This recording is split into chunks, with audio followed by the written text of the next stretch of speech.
Good morning. Welcome to your Wednesday early morning intuitive guidance. I'm Dr. Bonnie Nussbaum here with some words of wisdom, things to get you thinking about things, feeling about things in different ways, maybe trying on some new paradigms, seeing how they fit for you. So we have a really cool card today, and I have two other things that I may or may not share depending on how things flow here. So we'll see where the universe leads me, where I get guided. So let's start with some breathing. Nice deep belly breaths. In through the nose, out through the mouth. In through the nose, out through the mouth. One more nice deep breath. In through the nose. Hold. Out through the mouth. Letting it all go. Letting your shoulders drop. Shaking off the night. Just being present right here, right now. And we'll give it a minute or two till a couple of you begin to pop in, because it seems like once a few of you pop in, the message gets out and the rest of you can find me pretty easily. Of course, I also think many of you are looking for me about quarter after, so that's good too. So hope you had an awesome Tuesday. It was beautiful here yesterday. So I went for a tremendously long walk. By the time I got back, my knees were not happy, but I was happy and it was good. It had cleared my head. So, excuse me, the cacophony of noise that's usually in my head, a song, some conversation, the committee meeting, whatever's going on up there, the to-do list, etc., had begun to quiet itself, which is much more pleasant for my existence than when the whole thing is just clanging away. Share my Believe Cup with you. Love my Believe Cup. There's our first person. Awesome. Glad you are here. And two, so Janine, you're here first. Welcome. Glad you're here. And we'll see who popped on second. And again, usually once a couple of you find me, then a whole bunch of you find me. Good morning, Gwen. Glad you're here. Welcome. Good morning. So, good morning, Cindy. Welcome. We are back to pitch black out there again. I really liked that it was dawn when we were doing these until they decided that daylight savings time had to intrude. I'm a lark, so light in the morning is a good thing. Light at the end of the day, not so much. But I'm sure the owls are happy, so there we go. So again, for today, we've got a great card. I'll share the card, and then I'll see where the universe guides me in terms of sharing a story that I have or reading a story out of the book I'm currently reading. But our card deck for today, good morning, Angie. Welcome. Welcome to anybody who snuck past as I was talking. Denise Lynn, The Sacred Forest. And again, I just love this tree with the little door in it with the light shining out. Yeah, not a daylight savings time fan at all. Good morning. Thank you for the sunshine. I appreciate it. All right. So our card for today, let's take another nice deep breath. Let it go. Is stag spirit, leadership. Look at that. Square your shoulders a little bit. Pop your head up a little more. Bring that chin back in a little bit. How does that feel? Look at that. Pretty cool, huh? So stag spirit, leadership. Let's see what it has to say. Well, I'll let you keep looking at him. A majestic stag stands atop a mossy knoll. Sorry, got to get this right. We know that the grassy knoll thing, that didn't turn out so well. His nobility and grace are palpable. You can see fog form around his nostrils with his every exhalation. Like that, he's breathing. That's good. He does not need to announce his might. Simply and utterly, he is powerful without words or proclamation. And don't we find that the people who are the most powerful don't need to blow their own horn? They're the ones who command a room. They walk in, you can feel their energy. Again, one of the people who I felt that so palpably with was a former Miss America, Marilyn Vanderburg Atler, who speaks on child sexual abuse. When she walked in a room, and I saw her speak a couple of times, the energy just shifted. You could feel presence. Definitely commanding a room. Presence. And again, it wasn't commanding a room in that divine masculine way. It was in a divine feminine way. Good morning, Beth. Welcome. In many traditions, the elusive and mysterious white stag is considered king of the forest. With his noble antlers and his proud stance, he carries a commanding energy. This card is calling you to claim leadership of your life. Hear that again. To claim leadership of your life. Good morning, Ruth Ann. Welcome, welcome. Welcome to all the others that snuck past. Glad you're here. Claim leadership of your life. That's pretty cool. Now is the time to step out of the shadows and become a beacon for others. Don't allow anyone or anything to dim your light. Don't allow your own fears or self-doubts to dim your light. Merely shine your light. Yes. And shining your light doesn't have to be, again, big hurrah hoopla. People shine their lights from the back of the room, what they're doing, and we notice that light. See the aura around the stag? It calls to us to pay attention, doesn't it? He doesn't have to bugle or carry on or anything just to get our attention. We just notice his presence, right? So now is the time to step out of the shadows and become a beacon for others. Don't allow anyone or anything to dim your light. You may be asked to take a position of authority. Even if you have been in the background in the past, this is your time to step up and shine. That is, again, it does not mean you have to be on center stage. There are many ways to take a leadership position and shine your light in ways that people will see it without having to make big hoopla, okay? Remember that a leader isn't necessarily defined by age, status, or income. A true leader is someone who is commanding, passionate, and motivating. And again, that commanding thing doesn't have to be that kind of a thing. Good morning, Judy. Welcome, welcome. It can very much be that still presence. Think of Gandhi. Not a large man in stature, but certainly had large energy around him. Think of Mother Teresa. Again, large energy. Oh, thank you, Holly. Large energy can be carried in a very small package, right?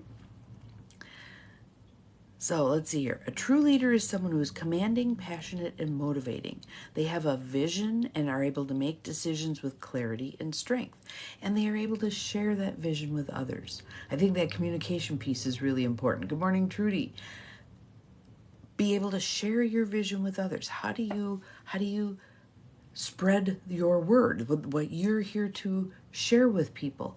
What's your piece of this divine path we're walking? How do you demonstrate for others your piece of the divine path, right? The greatest leaders are those who know how to serve and act as stepping stones for others to reach their dreams. Again, we don't compete for leadership. Good morning, good morning, good morning. Glad everybody's here. Good morning, Mel. One leader does not have to fight another leader. That's not how this thing has to work. All leaders can step up, lead the people that they're meant to lead.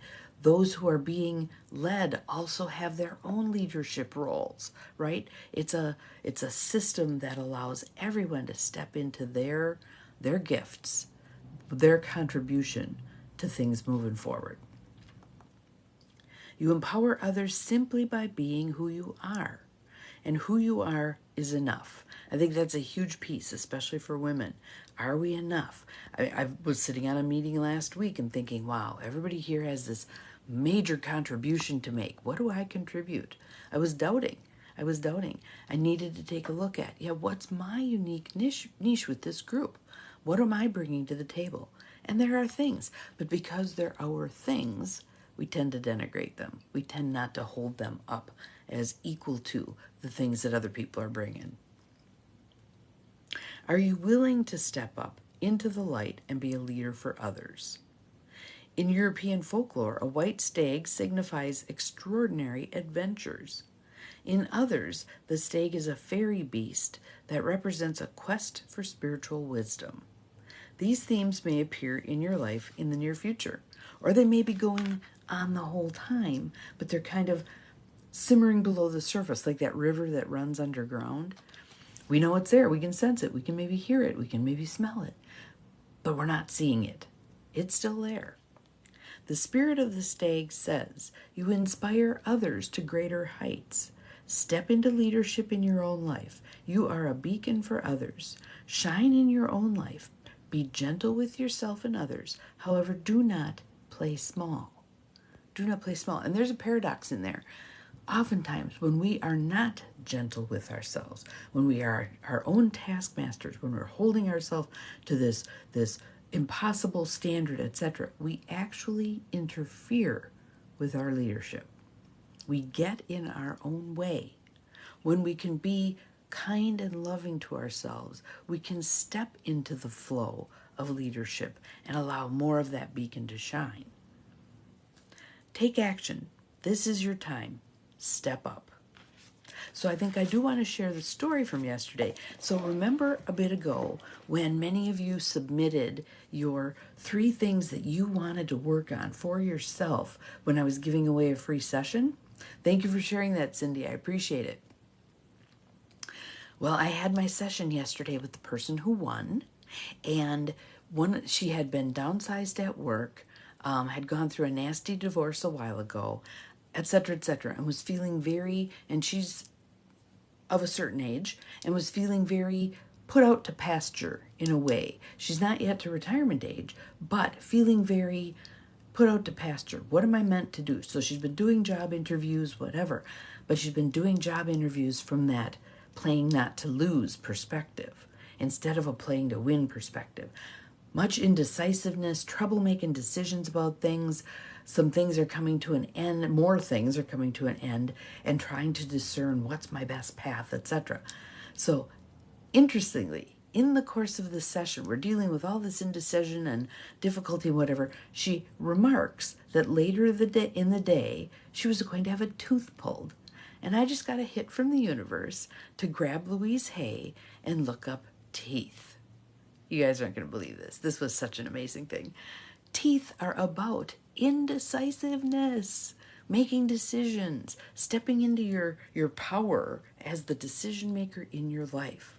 So we set it up. Good morning, Abigail. Glad you were here. We set it up so that we'd set an intention, a powerful intention, that when the dentist pulled that tooth yesterday, all of the indecisiveness went with the tooth. It was out of there. It was gone. It was done. Leaving her in the position of making good decisions. Good morning, Paula. Welcome. Glad you're here. So I believe, and she believes, that now it's going to become easier to make those decisions that will move her life forward. Not to be playing small, not to be playing not to win, but to play, or not playing not to lose, playing to win, really stepping up, really putting her best self forward, squaring the shoulders, looking people in the eye. Here I am, all of me, and all of me is enough, right? So the other thing that I want to do today is I want to read that little section out of this book.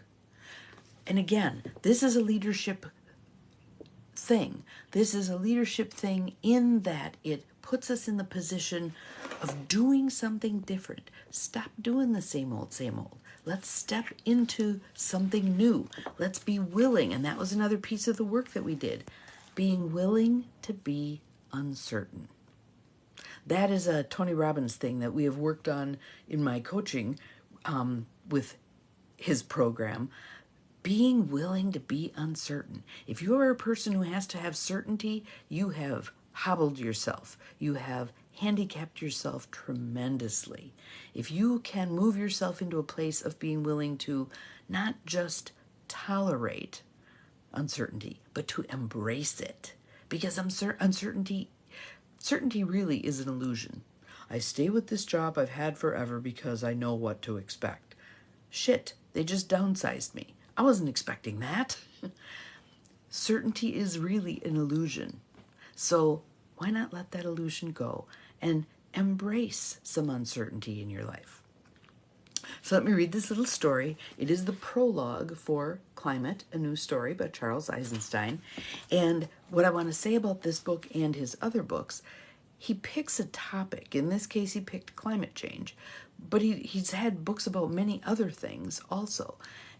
But in the process, he's assisting us to move into a perspective shift, a paradigm shift that we need in order to survive, basically. So let's read it. Yes, so maybe some of this, Gwen, will be helpful in terms of the embracing uncertainty. Prologue. Lost in a maze. Once upon a time, a man was lost in a maze. How he got there is another story. To learn a mystery, perhaps, or to find a treasure. In any case, by now he had forgotten how or why he came to be there. He holds on to the faint memory of a sunlit realm, or a memory of a memory that tells him that the maze isn't the whole reality. Remember plugging into the matrix? Here we are, we're all living in the matrix, right? He got there somehow, and there must be a way out. And lately it has become more and more painful to be inside. How much of what's happening in our world becomes more and more painful for us, to the point where we say, enough, something has to change here. The maze is getting hotter and hotter, and he knows he will die if he doesn't find the exit soon. What was once an exciting exploration has become a monstrous trap. Frantically, he races around, seeking the way out. Left, right, up, down. Around in circles he runs, hitting dead ends, and turning back and finding himself again and again back at his starting point. He begins to despair. After all that effort, he has gotten nowhere. A committee of voices in his head offers him advice, how to run faster, how to choose smarter. He heeds first one, then another, yet no matter how different the advice, the result is always the same.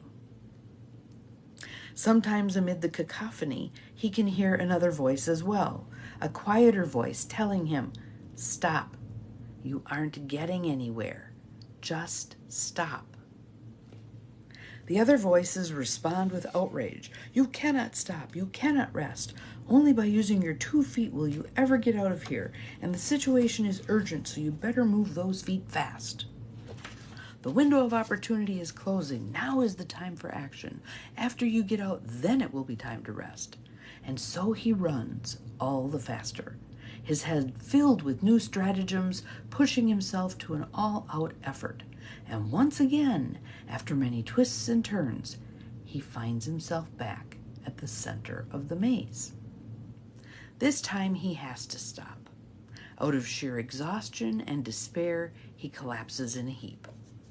The tumult of advice subsides, leaving his mind for once quiet. As happens when every option is exhausted and one just doesn't know what to do. Now he has a chance to ponder his wanderings, and in the empty space of his mental quiet, new realizations are born. He realizes that there has been a pattern to his wanderings. Perhaps he followed each left turn with a right turn. He also remembers running past small, dark passages that he ignored because they seemed unpromising. He remembers glimpsing secret doors that he was in too much of a hurry to investigate. In quietude, he begins to understand the structure of the territory he has been racing in. By now, his heartbeat and breath have calmed along with his mind, and another sound comes to his awareness. It is a beautiful musical sound that he now realizes has been there all along, drowned out by his pounding footsteps and ragged breathing. He knows that he must never lose touch with that sound again. The man begins to walk again, slowly this time.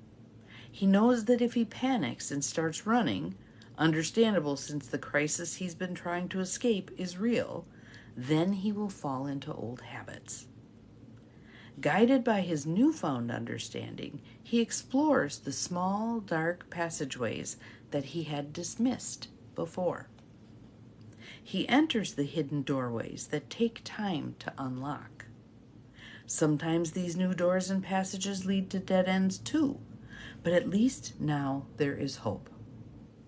He is in new territory, unfamiliar territory. Here's our uncertainty. Now he is wandering for real. No longer is he endlessly finding himself back at his starting point. As he leaves familiar territory farther behind, his understanding of the structure of that part of the maze becomes less and less useful. Once we've moved beyond the familiar, that familiar becomes less and less useful to us. He faces choice points without a mental map. Should he turn left or right? At those moments, he again stops, gets quiet, and listens, tuning into that musical sound that he keeps in his awareness. From which direction does the sound come through the most clearly? That is the direction he chooses. Sometimes when he follows the music, it seems to take him the wrong way. That couldn't possibly be the way out, he thinks. But then the passage turns again, and he comes to trust more and more this sound that calls him. And we all have this sound that calls us. Following the music, eventually the man reaches the final passageway, which he recognizes because of the daylight glow at the end of it. He emerges into the sunlit realm he always knew must exist. It is more beautiful than he ever dared imagine. And there he finds the source of the music. It is his lover, who has been singing to him all this time. We all have that guidance. I'm going to show you again. So here's the stag. Look around him. There's the passageway. There's where you go. There's what you follow. Listen to that quiet, still sound. We're all so used to listening to the loudest voice. Whoever yells the loudest, that's who people follow. No. Quiet yourself. Take time. I was just journaling this morning and noted in there, I need to find a day in my planner, X off the whole flippin' day, and it's just going to be a day to be. I'll wander, I'll go sit in the park, I'll talk to people, whatever I'll do. I'll go get coffee. But a day where all of the cacophony quiets down and I can hear that still inner voice that's saying, go this way, not that way. Because yesterday morning when I was meeting with my coffee group, 2 awarenesses dawned. And I acknowledged them, but I did not engage with them yet because I'm feeling into this. I'm feeling into these awarenesses. It's what needs to change and what direction I'm going to be heading. And I need to just allow those awarenesses to percolate for a while. But it's going to be in the stillness that clarity about those awarenesses will come. I can't do that by pursuing and charging and demanding and making stuff happen and creating a dust storm. No, it's in the quiet, in the stillness, in the just be where that guidance will come. So as I'm standing again at the fork in the road, and as I'm seeing it, it's not just a fork, it's a fork. There's a bunch of different opportunities here.